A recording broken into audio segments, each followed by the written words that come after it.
자금은 이제 부족한 상태고요. 그래서 대출로 충당할 계획이신 것 같습니다. 지금 대출을 생각하시는 게 한 1억 5천에서 1억 8천까지 받고 싶다고 하셨는데 이렇게 좀 대출이 나오나요? 지금 이제 전원주택을 갖다 구입하는데 그 필요 자금을 갖다 이제, 계산을 해야 되는데요.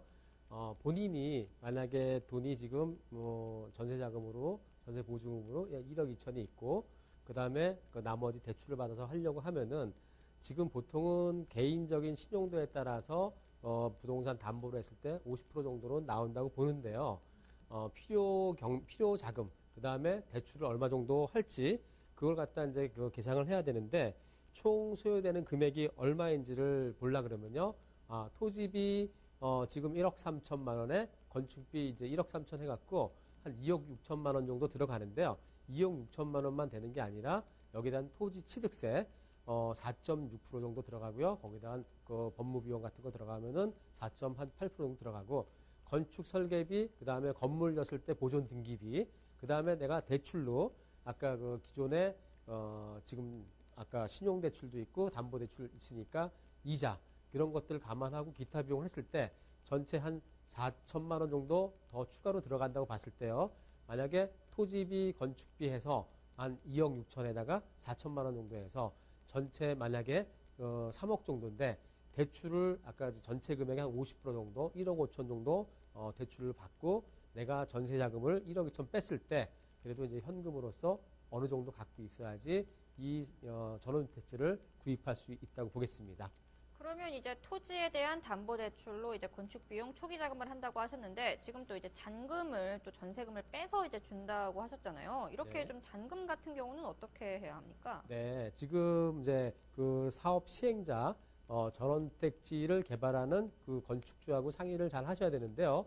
보통 계약금하고 중도금, 계약금 10%에다가 중도금을 갖다 일부 내시고, 그러고 나서 건축주와 상의를 해서 토지 만약에 이제 1억 3천이라고 했으니까 계약금하고 중도금 정도로 해서 3천만 원 넘어가고, 한 1억 정도는 그 땅을 담보로 해서 대출로 잔금을 치르고, 그 다음에 건축주와 상의를 해서 그 건물을 졌을 때 내가 그 건축비까지 일부 대출을 받으면은 아까 1억 5천 정도 나온다 그랬으니까요. 1억은 토지주한테 넘어가고, 그러면 토지 등기를 하고, 그 다음에 건축주가 이걸 갖다 인허가 건축 허가를 받아서 5천만 원 정도는 나름대로 건축 비용으로 쓰시고, 그런 다음에 잔금은 그 건물 준공이 났을 때 받는 조건으로 한다 그랬을 때 만약에 이제 그 전세 보증금을 빼서 주면 되겠죠. 그런데 제가 지금 이 사연을 얼핏 보기에는 지금 가지고 계신 돈이 전세금이 1억 2천만 원이고 대출받고 싶은 금액이 그보다 많더라고요. 네. 이렇게 좀 약간 자금을 좀 무리하게 운용하시는 건 아닌가요, 이분은? 지금 이제 그 자금, 그 본인이 월 수입이 있다든지 아니면은 그 상한 능력이 된다 그러면은 가감하게 할 필요가 있지만은 그렇지 않는다 그러면은 무리하게 대출 받아서 필요 이상의 그런 이자를 내가면서까지 전원주택을 구입한다는 것은 좀 고려해 볼 만 합니다. 이분 같은 경우 이제 어디에 분양받고 싶어 하는지는 이제 나오지 않았는데 보통 전원주택지 좀 이렇게 그래도 나름 지금 이 정도 금액이면 그렇게 큰 자금은 아닌 것 같아요. 네. 이 정도 금액을 투자해서 좀 이렇게 잘 이렇게 살 수 있을 만한 그런 전원주택 그 부지는 좀 어디에 있다고 보십니까? 지금 전원주택 부지를 갖다 이제 구입해서요. 우선은 지역을 갖다 선정해야 되겠죠. 그러면 양평이라든지 아니면 가평이라든지 아니면 서울 출퇴근이 가능한 조금 더 가까운 수도권 인근이라든지 우선 지역을 갖다 선정을 해야 될 거고요. 그 다음에 내가 전원주택 부지를 갖다 구입해서 건물을 질 것인지 아니면은 기존에 있는 전원주택 단지를 내가 매입할 건지 그런 것들을 따져봐야 되는데요. 대출을 받아서 한다 했을 때는 그 부동산에 대한 담보 가치를 우선 자기 본인의 신용도하고 비교해서 금융관에서 한번 확인해 보시면 되고요. 또한 대출을 받아서 일으킬 때에는 건축주와 상의해서 그 토지 대출, 그다음에 건축비 대출을 받아서 그다음에 나머지 자기 보증금 갖고 잔금을 치른다 그러면은 건축주와 상의를 해갖고 원만하게 된다 그러면은 그렇게 하면 되겠는데요.